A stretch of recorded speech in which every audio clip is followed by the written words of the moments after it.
तो बच्चों, यह जो वीडियो है हमारा ऑब्जेक्टिव सीरीज का, यह सॉल्यूशन का है। और आइए इसका हम लोग क्वेश्चन सॉल्व करते हैं। जो बीच में टॉपिक आएगा उसको समझाएंगे। यहाँ पर पूछ रहा है कि कैल्शियम नाइट्रेट में वांटअप गुणक होता है, ठीक है, वांटअप फैक्टर होता है, कितना होता है। तो इसके कुछ हम आपको चाहते हैं कि आपको कुछ कंसेप्ट दे दें वांटअप फैक्टर का। तो देखो, आप जैसे जानते हैं कि वांटअप फैक्टर, वेंट हॉफ फैक्टर, तो वेंट ऑफ फैक्टर को हम लोग रिप्रेजेंट करते हैं आई से। और आई बराबर होता है सीपी, माने क्वालिगेटिव प्रॉपर्टी, अणुसंख गुण धर्म को अंग्रेजी में क्वालिगेटिव प्रॉपर्टी कहते हैं, एब नॉर्मल, अब बाई सीपी नॉर्मल। और आप सब जानते हैं कि अणुसंख गुणधर्म जो होता है मॉलिक्यूलर मास का व्युत्क्रमानुपाती होता है। तो यहां पर हम लोग मॉलिक्यूलर मास नॉर्मल और बटा मॉलिक्यूलर मास एब नॉर्मल, ठीक है। अगर कोई सबल वैद्युत अपघट है, सबल वैद्युत अपघट आपके सभी लवण होते हैं, तो वह हो जाता है कि number of particles in solution, number of particles, ठीक है, इन सॉल्यूशन, अब बटा हो जाता है actual number of particle taken, actual number of particles taken, particles taken. ध्यान दीजिए, ऐसा क्वेश्चन बनेगा, यानी बिलियन में करोड़ों की संख्या और करोड़ों की संख्या लिया गया। अब जैसे मान लीजिए कोई लिया गया ए बी, और इसको हम जल में डाले और ये डिसोसिएट कर गया ए प्लस बी माइनस, तो बिलियन में इसके करोड़ों की संख्या कितने हो गए, एक और एक दो। तो यहाँ आई का जो वैल्यू होगा 2 बटा क्या हो जाएगा, 1 हो जाएगा। 2 बटा क्या हो जाएगा, 1। जैसे मान लीजिए अगर हम कहें NaCl, तो NaCl में Na प्लस Cl माइनस, क्योंकि सबल लवण है ना, साल्ट है ना, तो कंप्लीट विघटित होगा। तब यहाँ Na प्लस Cl माइनस 2 हो गया, तो इसके लिए आई का वैल्यू होगा 2/1, ठीक है। उसी तरह से यहाँ पर ये पूछ रहा है कैल्शियम नाइट्रेट, ये भी लवण है, तो इसको जब तोड़िएगा कैल्शियम नाइट्रेट, ठीक है, जब तोड़िएगा तब यह हो जाएगा कैल्शियम 2 प्लस आयन और 2NO3 माइनस आयन। तो एक यह हो गया, 2 ये हो गया, तो इसके लिए आई का वैल्यू क्या हो जाएगा, 3/1, यानी 3 हो जाएगा, ठीक है। तो इसी तरह से कोई भी लवण दिया रहा, सबल वैद्युत अपघट जब देगा तो उसको ब्रेक कर दीजिएगा और सॉल्यूशन में जितना पार्टिकल्स होगा एक्चुअल नंबर ऑफ पार्टिकल से डिवाइड कर दीजिएगा, तो वही हमारा क्या हो जाएगा, वेंटअप फैक्टर। तो हम थोड़ा सा इसमें क्वेश्चन में टाइम तो लग रहा है, लेकिन आप समझ सकते हैं कि आपको ज्यादा फायदा देगा। इसका ऑप्शन क्या हो जाएगा, तीसरा हो जाएगा वेंटअप फैक्टर का। अब यहां देखिए दूसरा क्वेश्चन है जो कि आप देख रहे हैं कि दूसरा क्वेश्चन क्या कहता है कि 0.01 m ग्लूकोज बिलियन के तुलना में, ये जो हम 0.01 m ग्लूकोज बिलियन के तुलना में 0.01 m MgCl2 बिलियन के हिमांक में अवनमन, in comparison to 0.01 m solution of glucose, the depression freezing point of 0.02, यहाँ पर 0.01, हाँ 0.0 MgCl2 सोल्यूशन। अब देखिए ग्लूकोज का जो है, ग्लूकोज यह हमारा कोवैलेंट सॉलिड है, तो यह सॉल्यूशन में जाएगा तो डिसोसिएट नहीं होगा, यानी कणों की संख्या ना बढ़ेगा ना घटेगा। लेकिन अगर MgCl2 डाल रहे हैं तो आप देख रहे हैं कि MgCl2 टूटेगा Mg2 प्लस 2Cl माइनस, यानी 1 मोल डालेंगे तो 3 मोल हो जाएगा, ठीक है। तो यहां कॉन्सेंट्रेशन तो सेम है, लेकिन यहां पर आयनों की संख्या क्या हो जा रहा है, ट्रिपल टाइम्स बढ़ जा रहा है, MgCl2 में 3 गुना बढ़ जा रहा है। तो देखिए जितना ज्यादा अगर कणों का संख्या बढ़ेगा, हिमांक में अवनमन उतना ही अधिक होगा, लेकिन क्वथनांक में उन्नयन अधिक होगा, हिमांक में अवनमन क्या होगा, अधिक, ठीक है। तो कहता है कि इसका जो होगा, तो ये पूछता है डिप्रेशन इन फ्रीजिंग पॉइंट कितना होगा, तो लगभग ये हमारा क्या हो जाएगा, तिगुना हो जाएगा। हिमांक में अवनमन चूंकि तिगुना 3 मोल आयन दे रहा है, तो ये लगभग हमारा क्या हो जाएगा, तिगुना हो जाएगा, ठीक है। अब देखिए यहां पर एक क्वेश्चन है तीसरा कि 200, इशारा क्वेश्चन आप देखिए प्रीवियस ईयर का क्वेश्चन है, इसलिए आपको बनाया जा रहा है, ध्यान से समझिएगा। 234.2 ग्राम चीनी के घोल में 34.2 ग्राम चीनी है, तो घोल का मोलर सांद्रण क्या होगा? मोलर सांद्रण का मतलब हो गया मोलरता। 234.2 gram to sugar syrup contain 34.2 gram of sugar. तो what is the molarity of solution? तो मोलरिटी ऑफ सोल्यूशन आपको निकालना है। तो मोलरिटी ऑफ सोल्यूशन कैसे निकालेंगे देखिएगा। तो मोलरिटी निकालने के लिए नंबर ऑफ मोल्स चाहिए। तो नंबर ऑफ मोल्स चीनी का कितना है?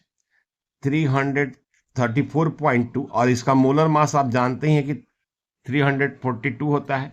डेसिमल यहां नीचे शिफ्ट कर दीजिएगा, ठीक है, डेसिमल शिफ्ट कर दीजिएगा तो यह हो जाएगा, तो कट जाएगा, तो 0.1 मोल हो जाएगा। ये क्या हो जाएगा? 0.1 मोल, ठीक है, 0.1 मोल हो जाएगा। अच्छा, टोटल सॉल्यूशन कितना है?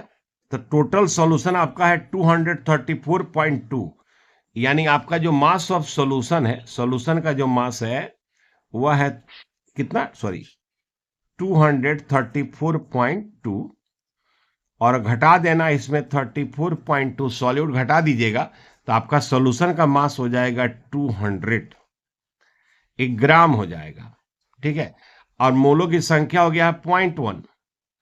अब देखिए, तब मोलरता जब निकालना है, मोलरिटी आपको निकालना है, मोलरिटी जब निकालना है तो मोलों की संख्या कितना हो गया? 0.1, और ये हो गया आपका 200 ग्राम सॉल्वेंट हो गया, और ये हो गया 1000। तो 2 से 200 ना कट गया, गुना कर दीजिएगा तो क्या हो जाएगा?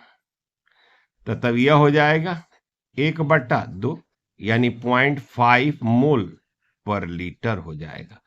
तो मोलरता हो जाएगा 0.5।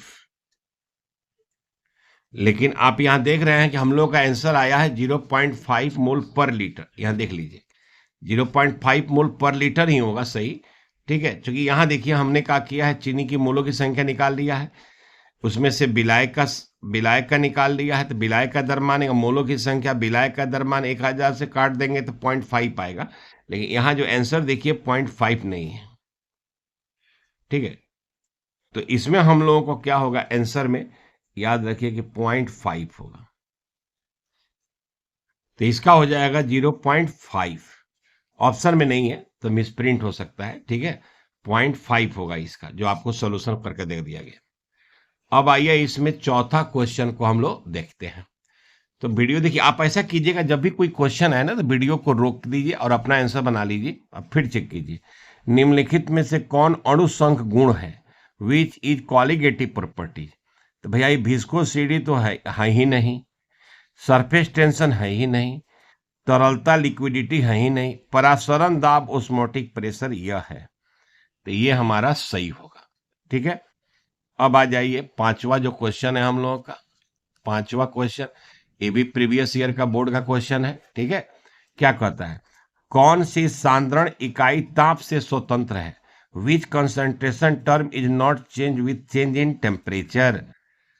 तो उसमें आप जानते हैं कि जो हमारा मोललिटी होता है, मोललता, इसमें मास होता है जो टेम्परेचर पर डिपेंड नहीं होता है, जो टेम्परेचर पर डिपेंड नहीं होता है, तो मोललता हो जाएगा। और डिपेंड करने वाला में मोलरता में आयतन है, ये भी डिपेंड करता है, नॉर्मलता में भी आयतन है, ये भी डिपेंड करता है, भार आयतन में इसमें भी वॉल्यूम है, ये भी डिपेंड करता है। यानी यह तीनों ताप पर डिपेंड निर्भर करता है, लेकिन मोललता ताप पर निर्भर नहीं करता है, ठीक है। आइए आगे। अब छठा क्वेश्चन है, आदर्श विलयन का निम्न में से कौन सा गुण है? Which of the following is the property of ideal solution? ठीक है, तो पहला कहता है राउल्ट के नियम का पालन करता है, ओबे रॉल्स लॉ, तो बहुत बात है। और आदर्श विलयन तो हम लोग राउल्ट के नियम पर कहते ही हैं। दूसरा कहता है राउल्ट के नियम का पालन नहीं करता, भाई ये तो नहीं है, राउल्ट के नियम का पालन करता है, तो ऑप्शन क्या हो जाएगा? ए, ठीक है। अब देखिए सातवां जो क्वेश्चन है हम लोगों का, सातवां क्वेश्चन, यह क्या कहता है? अर्ध परागम झिल्ली से परासरण क्रिया में निकल पाते हैं, by osmosis semi permeable membrane allowed to pass. तो आपको बताया गया है कि अर्ध परागम झिल्ली से केवल विलायक के कण, सॉल्वेंट के मॉलिक्यूल निकलते हैं, सॉल्यूट के नहीं निकलते हैं, याद रखिए। तो सॉल्यूट तो निकलेगा नहीं विलायक के कण, केवल क्या निकलेगा? विलायक के अणु, सॉल्वेंट मॉलिक्यूल निकलेगा, ठीक है। अब देखो आठवां जो क्वेश्चन है क्या कहता है? किसी विलयन का परासरण दाब किस संबंध द्वारा प्रदर्शित किया जाता है? भैया गौर से पढ़िएगा, जितना पॉइंट बता रहे हैं समझिएगा, जो एक्स्ट्रा बता रहे हैं वो भी समझिएगा। अगर मेरा उम्मीद है कि अभी जो 16 चैप्टर का वीडियो का सीरीज अगर आप कंप्लीट कर लेते हैं तो आप 100% आप मान के चलिए कि आपका 35 क्वेश्चन ऑब्जेक्टिव सही होने वाला है।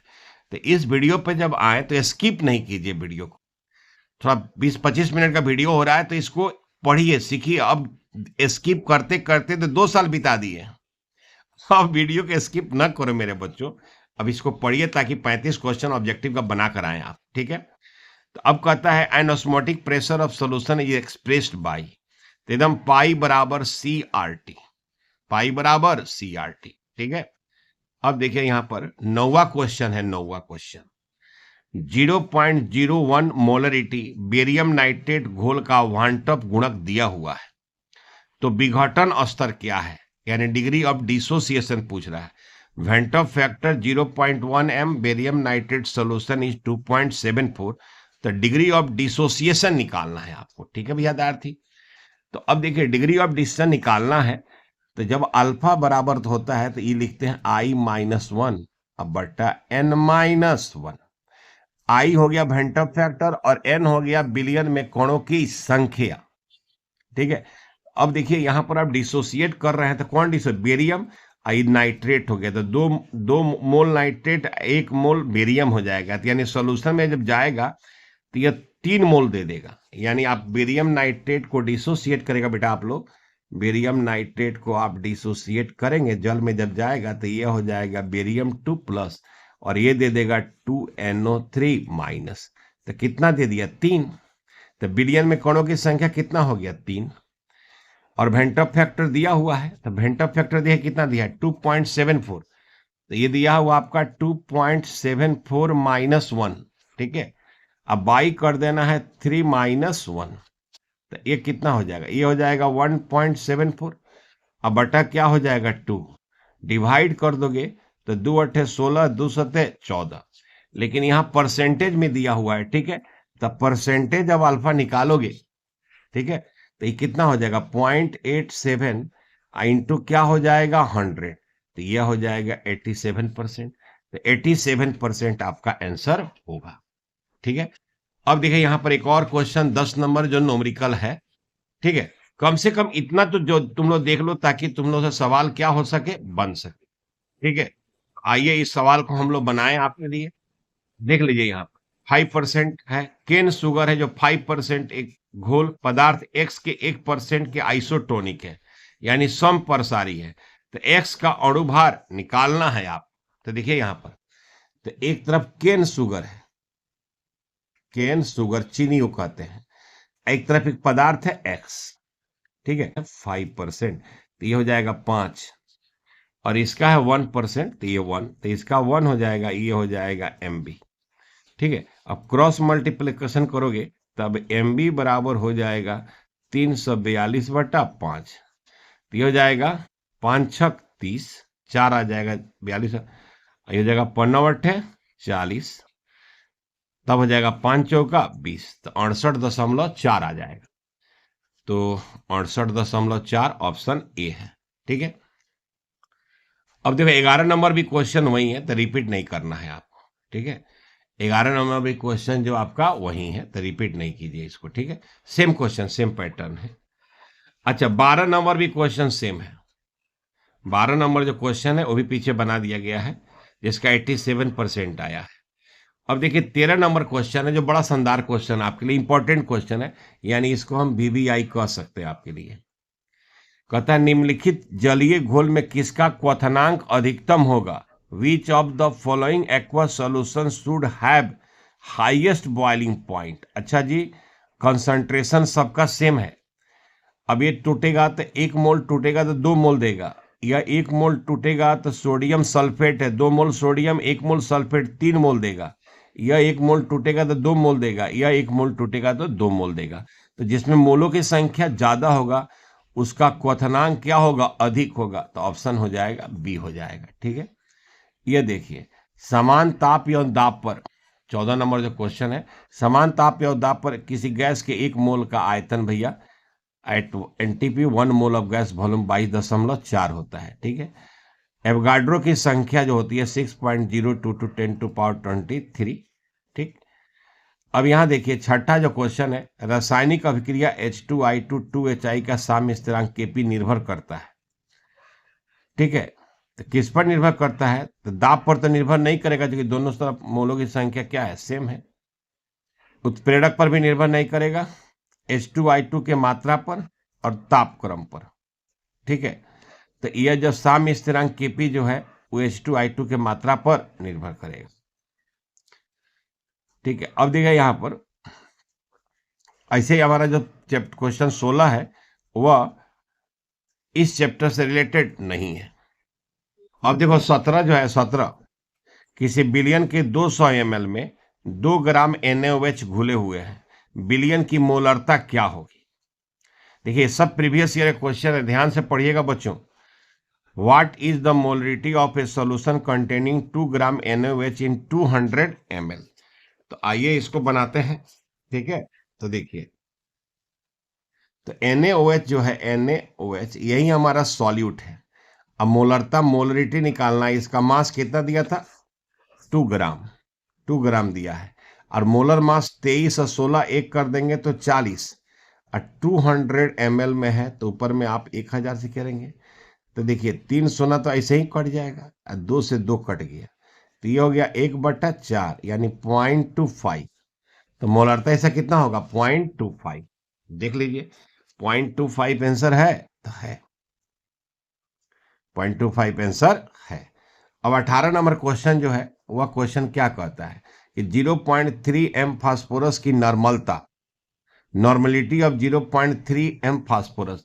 तो मोलरता और नॉर्मलता में एक रिलेशन आपको याद रखना पड़ेगा। देखो एक जो फॉर्मूला आपको याद रखना है कि नॉर्मलिटी बराबर molarity into valency factor n। Valency factor जो होता है, अगर एसिड है तो रिप्लेसेबल H+ साइन, वह कर रहा है फॉस्फोरस एसिड, तो वह होता है H3PO3। और H3PO3 में क्या होता है याद रखिएगा, H3PO3 में 3 H जरूर है, लेकिन उसमें से 2 ही H रिप्लेसेबल है, 3 H रिप्लेसेबल नहीं है। तो इसके लिए N का वैल्यू क्या होगा? 2। अब हमको नॉर्मलता पूछ रहा है और क्वेश्चन में आपका मोलरता दिया है 0.3। ठीक है, तो अब मोलरता जब दिया है 0.3 और नॉर्मलता है, N का वैलेंसी फैक्टर 2 है, तो यह हो जाएगा 0.6। तो आंसर इसमें आएगा 0.6, नॉर्मलता हो जाएगा बी। हर चीज मैं आपको छोटा छोटा चीज बताते चल रहा हूं बेटा, आप याद रखिएगा, ध्यान रखिएगा, क्वेश्चन को बनाइएगा। बहुत हो गया हंसी खेल, आइए बनाएं भविष्य अपना अपना। निम्नलिखित जलीय विलयन में किसका क्वथनांक बिंदु सबसे अधिक होगा? क्वथनांक बिंदु 1% ग्लूकोज, ग्लूकोज तो विघटित होता नहीं है। 1% सुक्रोज, सुक्रोज भी विघटित नहीं होता है, न टूटता है। 1% NaCl, अच्छा NaCl है तो 1 मोल जाएगा तो 2 मोल होगा। 1% CaCl2, अच्छा यह 1 मोल जाएगा तो 3 मोल होगा। इसमें पार्टिकल की संख्या ज्यादा होगी तो इसका क्वथनांक क्या होगा? ज्यादा, इसीलिए इसका ऑप्शन क्या होगा? डी।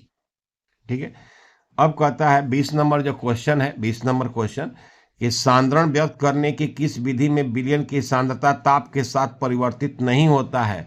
तो अभी पहले कुछ क्वेश्चन पढ़े हैं तो उसमें आप जानते हैं कि मोलरता नहीं होता, ताप पर कोई प्रभाव नहीं पड़ता है, क्योंकि यहाँ द्रव्यमान होता है। मोलरता में आयतन होता है, नॉर्मलता में आयतन होता है, फॉर्मेलिटी में भी आयतन होता है, लेकिन इसमें 1 kg विलायक, 1 kg विलायक का मास लेते हैं, इसलिए यह मास ताप पर निर्भर नहीं करता है। ठीक है, अब देखिए जो 21 नंबर है, रक्त तथा वह विलयन जिसमें रक्त कोशिकाएं समान रहती हैं कहलाएंगे। Blood and solution in which blood cell remain normal are called. यानी ब्लड सेल जो है ना सिकुड़ता है ना फैलता है, तो तभी सिकुड़ेगा ना फैलेगा जब उसका ऑस्मोटिक प्रेशर दोनों का क्या होगा? समान होगा। और जब ऑस्मोटिक सब प्रेशर समान होगा तो उसको कहते हैं हम लोग समप्रसारी, आइसोटोनिक सॉल्यूशन कहते हैं। ठीक है, अब आइए हमारे पास क्वेश्चन 22 है। 22 क्वेश्चन को देख लें हम लोग एक एक करके बाबू, घबराना नहीं है। कहता है ए तथा बी घटकों युक्त विलयन राउल्ट के नियम का पालन करता है। तो पालन करता है मतलब वो आदर्श विलयन हो गया। यानी हमसे ये पूछ रहा है ए तथा बी घटक बिलियन राउल्ट के नियम का पालन करता है, माना आदर्श बिलियन है। अब आदर्श बिलियन है तो क्या होगा, तो हमने देखा है कि ए बी आकर्षण बल ए तथा बी बी से अधिक है। तो अगर आकर्षण बल अधिक है या कम है तो वह अनादर्श बिलियन है। अगर बिलियन में उस द्रव ए बी के बीच का जो आकर्षण बल है वो घटक द्रव ए और बी बी से कम हो या अधिक हो तब वह अनादर्श बिलियन है। और जब बिलियन ए बी का आकर्षण बल घटक द्रव ए और बी बी के बराबर हो तभी जाकर वह आदर्श बिलियन है, जब बराबर हो तब। तो यहाँ पर ए में कह रहा अधिक हो, बी में कह रहा है कम हो, तो दोनों नहीं होगा। लेकिन यहाँ कह रहा है ए बी आकर्षण बल ए है तो बी बी के समान हो। ठीक है, अंग्रेजी में थोड़ा गलत है, यहाँ इक्वल लिख दिया। ठीक है, और ऑप्शन क्या हो जाएगा, सी हो जाएगा। ध्यान रखिएगा, बड़ा अच्छा सवाल को ट्विस्ट घुमा दिया है। निम्नलिखित में कौन हाइड्रोक्साइड जल में अविलय होगा। ठीक है, तो जल में अविलय यह होगा तो जिसमें आयनिक कैरेक्टर क्या होगा, कम होगा, कोवैलेंट कैरेक्टर ज्यादा होगा, वह जल में अविलय होगा। तो जो बेरिलियम है वर्ग क्षारीय मृदा धातु का अल्कलाइन अर्थ मेटल का ऊपर है, साइज छोटा होता है, पोलराइजिंग पावर ज्यादा होगा, कोवैलेंट कैरेक्टर ज्यादा होगा, तो ये जल में क्या होगा, अविलय होगा।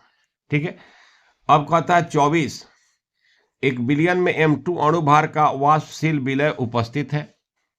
परासरण दाब के संदर्भ में अणुभार निर्धारण करने के निम्न में से किस संबंध का प्रयोग करेंगे। ठीक है, अब यहां पर जो इस क्वेश्चन को देखना है तो इसको आप देख लीजिए, मैं आपको बता देता हूं, ध्यान से देखिएगा। तो हम जानते हैं कि परासरण दाब का क्या होता है, पाई बराबर सी आर टी। सी सांद्रता है, तोड़ेंगे तो यह एन बराबर भी आर टी।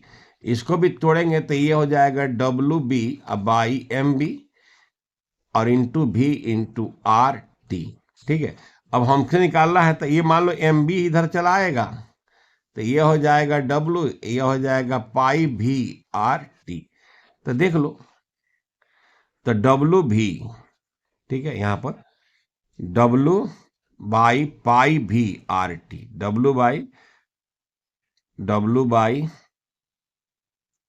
हाँ यहां देखो, यहां पर ऑप्शन दिया हुआ है डब्ल्यू आर टी ऊपर, डब्ल्यू आर टी यहां पर देख लो, ये हमारा है डब्ल्यू आर टी ऊपर, पाई भी नीचे, तो डब्ल्यू आर टी ऊपर पाई भी नीचे, तो ऑप्शन बी हो जाएगा। ठीक है, अब यहां देख लीजिए 25 नंबर क्वेश्चन। 25 नंबर क्वेश्चन, तो 25 नंबर क्वेश्चन में किसी बिलियन के अणु संग गुणों में कौन प्रोटीन तथा बहुलकों के अणु भार निर्धारण के लिए श्रेष्ठ है।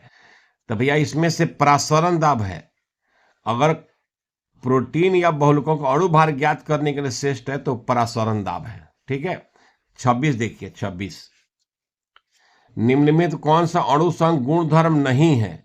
हिमांक का अवनमन है, प्रकाशिकीय क्रियाशीलता भैया ये नहीं है, वाष्प दाब का अपेक्षित नमन है, क्वथनांक में उन्नयन है, ये हमारा अणु संग गुणधर्म नहीं है। जो हमारा 27 है देख लीजिए, 27, ठीक है, 27, किसी घोल के अणु संग गुणधर्म का मान बढ़ जाता है जब विलय के अणु, तब अणु संग गुणधर्म का मान तभी बढ़ेगा जब विलय के अणुओं की संख्या बढ़े। तो जब विघटित होगा तो बढ़ेगा, असंगुणित होगा तो घटेगा।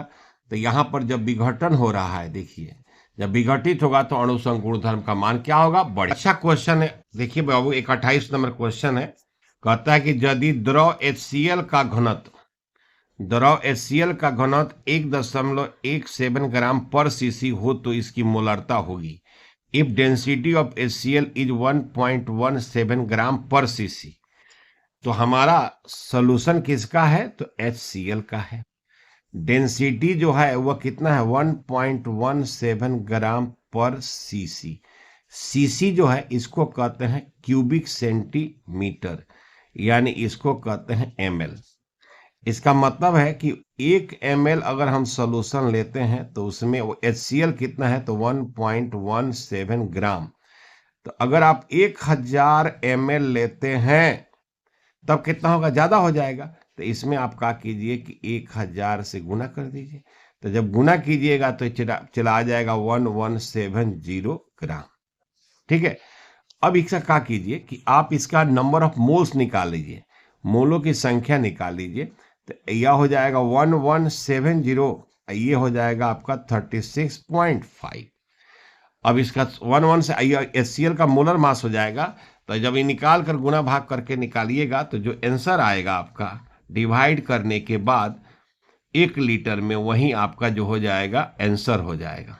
ठीक है, तो आप भी करते रहे और हम भी इसका यूज करके 70/36.5, तो ये आ जा रहा है आपका 32.054। ठीक है, 32.054, तो ये हमारा हो जाएगा सी। ठीक है, अब यहां देखिए यूरिया अणु भार दिया है का 1 बिलियन 100.18 डिग्री सेल्सियस तथा वायुमंडलीय दाब पर उबलता है। ठीक है, यदि KF तथा KB जल के लिए इतना है तो यह बिलियन कितने ताप पर जमेगा? जरा बढ़िया से पढ़ लीजिए। सॉल्यूशन किसका है? यूरिया का है। का बिलियन इतना दाब पर उबलता है, माने उस बिलियन का जो क्वथनांक है वो कितना है? 100.18 डिग्री सेल्सियस। ये बिलियन का क्वथनांक हो गया जल का। KF के भी दिया है, तो हमको कितने ताप पर ही जमेगा यह निकालना है। ठीक है, तो अब देखिए, अब यहां बड़ा शानदार क्वेश्चन है, इस कंसेप्ट को बनाना हम लोग चाहेंगे। तो सॉल्यूशन हमारा किसका है? यूरिया का। TVS का जो मान दिया है बेटा, TVS का मान वह दिया है कितना? 100.18 डिग्री सेल्सियस TVS दिया है। और हम जानते हैं कि TV नॉट होता है 100 degree Celsius boiling point water का। तो अगर तुम क्या करोगे, डेल्टा TV निकालोगे, ठीक है, तो डेल्टा TV बराबर क्या हो जाएगा? TVS माइनस TV नॉट, और ये हो जाएगा 100.18 माइनस 100, तो यह हो जाएगा 0.18। डेल्टा TV हो गया। अब डेल्टा TV बराबर KB इंटू M। ठीक है, अब यहां से M निकाल लो, बाकी तो कुछ दिया नहीं है, तो डेल्टा TV बाई KB, तो डेल्टा TV है 0.18, और देखो KB का मान दिया है यहां पर 0.512, नहीं तो इसका मान देगा तुम 0.512। अब इसको तुम क्या करेगा कि इसको भाग दे देगा, तो भाग दे देगा तो तुम्हारा हो जाएगा 0.18, डिवाइड कर देगा 0.512 से, तो बेटा ये आपका आ जाएगा 0.351 M आ गया। अब तुमसे बिलियन का हिमांक पूछ रहा है, TFS पूछा है, तो पहले डेल्टा TF निकाल लो। M दोनों का सेम रहेगा, तो M into KF into M, तो KF का देखो मान दिया हुआ है यहां पर 1.86, तो 1.86 इंटू 0.351, तो अब यहां देख लो 1.86 इंटू 0.351, तो ये हमारा हो जाएगा 0.652। ठीक है, 2 नहीं लिखे, 8, चूंकि 8 आ रहा है तो 3 लिख दे रहा है, डेल्टा TF हो गया। अब हम जानते हैं कि डेल्टा TF बराबर होता है TF नॉट माइनस TFS। ठीक है, अब TFS को आप इधर लाएंगे तो ये हो जाएगा TF not minus delta TF। अब तुम्हारा आंसर किस में है? डिग्री सेल्सियस में है, तो अब फ्रीजिंग पॉइंट प्योर वाटर का 0 होता है माइनस, आइए हो जाएगा 0.6053, यानी आंसर हो जाएगा माइनस 0.653 डिग्री सेल्सियस। तो 654 ए वाला है। ठीक है, माइनस प्लस देखो ऑप्शन दे दिया है यहां पर, देखो यहां पर, तो ये वाला आंसर हमारा होगा 29 का C। तो इस तरह से सवाल को हम लोग बनाकर निकाल सकते हैं। ठीक है, फिर देखिए 30 नंबर सवाल। 30 नंबर सवाल क्या कहता है? निम्न में से किसके 0.1 M जलीय विलयन का हिमांक बिंदु सबसे कम होगा? किसका? सांद्रता सेम है, पोटेशियम सल्फेट, तो पोटेशियम सल्फेट होता है K2SO4, तो 1 मोल डालेंगे 3 मोल होगा। सोडियम क्लोराइड 1 मोल डालेंगे 2 मोल होगा। यूरिया तक तो कोई ना बढ़ेगा, ग्लूकोज नहीं बढ़ेगा, तो हिमांक बिंदु सबसे कम, तो फ्रीजिंग पॉइंट घट जाएगा, तो वह है पोटेशियम सल्फेट। ठीक है, अब देखिए 31 नंबर सवाल है कि दो द्रवों P तथा Q के वाष्प दाब 80 तथा 60 टोर है। 3 मोल P 2 मोल PQ को मिलाकर बनाए गए विलयन का कुल वाष्प दाब निकालें। तो आइए इस सवाल को हम लोग बनाते हैं। ठीक है, अब देखिए यहां पर, यहां दो है, एक है P और एक है Q। इसका वाष्प दाब दिया है, इसका दिया है PA नॉट दिया है 80, इसका मान लीजिए पीबी नॉट दिया है 60 और इसका एनबी दिया है बेटा 3 मोल और एन ए कहें, इसको एनबी दे दिया है कितना 2 मोल। ठीक है, ये दे दिया है।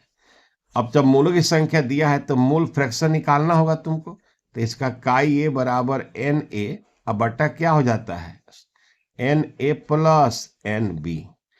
तो अब देखो यहाँ पर, तो यह हो गया 3, ये हो जाएगा 3 + 2, तो 3/5।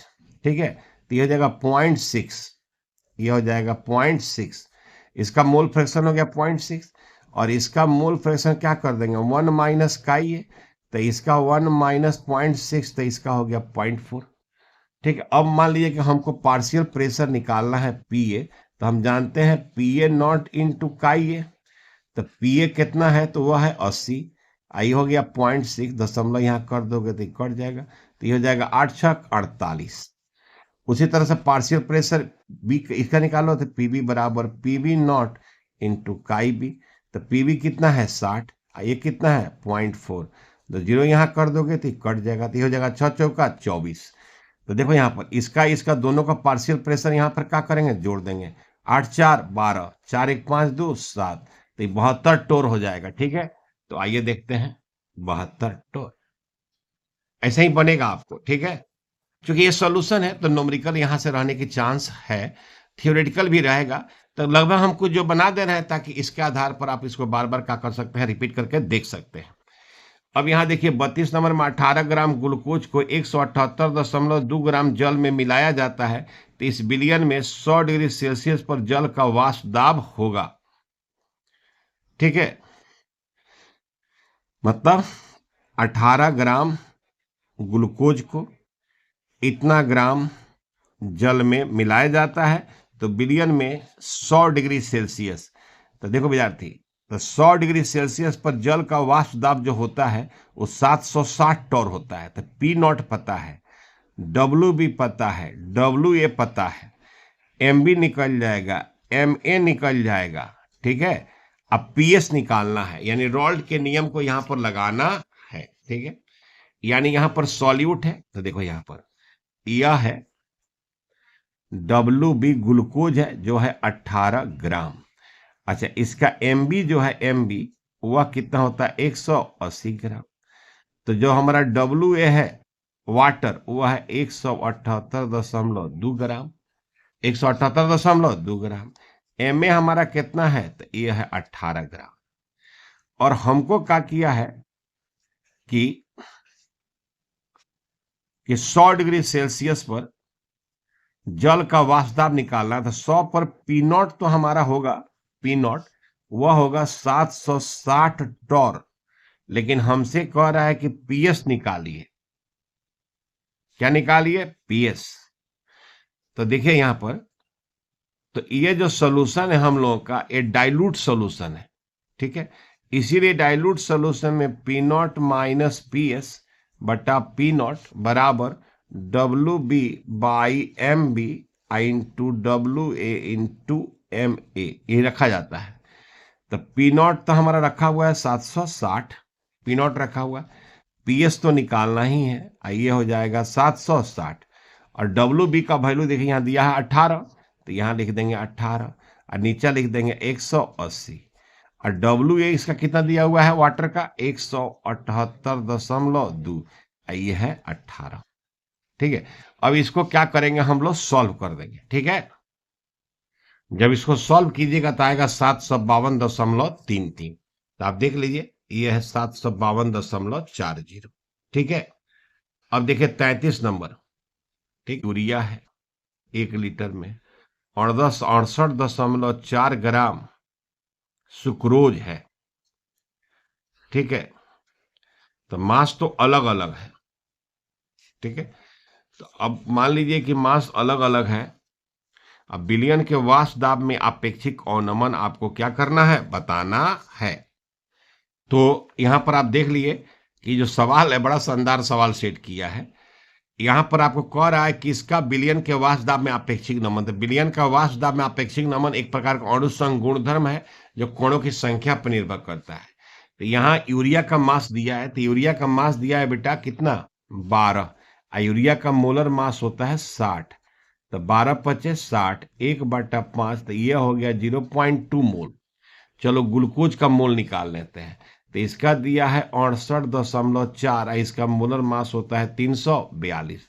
दशमलव नीचे हटाओगे तो 0, कट जाएगा 2 से, पीबी हो गया 0.2 मोल। तो दोनों की मोलों की संख्या सेम है, तो नंबर ऑफ मॉलिक्यूल सेम होगा। जब नंबर ऑफ मॉलिक्यूल सेम होगा तो वास्तव में अपेक्षिक अवनमन भी क्या होगा, समान होगा। ठीक है, तो अब देखेंगे सुक्रोज बिलियन की अपेक्षा अधिक, कम, दोगुना, बिलियन के बराबर होगा। यहाँ पर जो ऑप्शन होगा सुक्रोज के बिलियन के बराबर होगा। ठीक है, बहुत बढ़िया सवाल। 34 नंबर, निम्न में से किस यौगिकों का प्रयोग स्वचालित वाहनों में रेडिएटर में एंटी फ्रीज के रूप में करते हैं? तो ग्लाइकोल का प्रयोग करते हैं। किसका प्रयोग करते हैं? ग्लाइकोल का। तो आपको इस तरह से सॉल्यूशन में भी 34 क्वेश्चन हमने करा दिया, जिसमें न्यूमेरिकल भी और थ्योरी भी। थोड़ा सा वीडियो इसलिए लंबा होगा क्योंकि न्यूमेरिकल भी है और बताना भी है आपको। तो भैया आप मेहनत मन से करते रहिए, और इसी तरह मैं प्रत्येक चैप्टर का वीडियो आपको, जिसमें न्यूमेरिकल और थ्योरी दोनों रहेगा, देता रहूँगा। एंजॉय कीजिए। और कुछ नॉलेज चाहिए और या और कुछ जानना चाहते हैं तो आप फोन करके हमसे पूछ सकते हैं। ठीक है, धन्यवाद।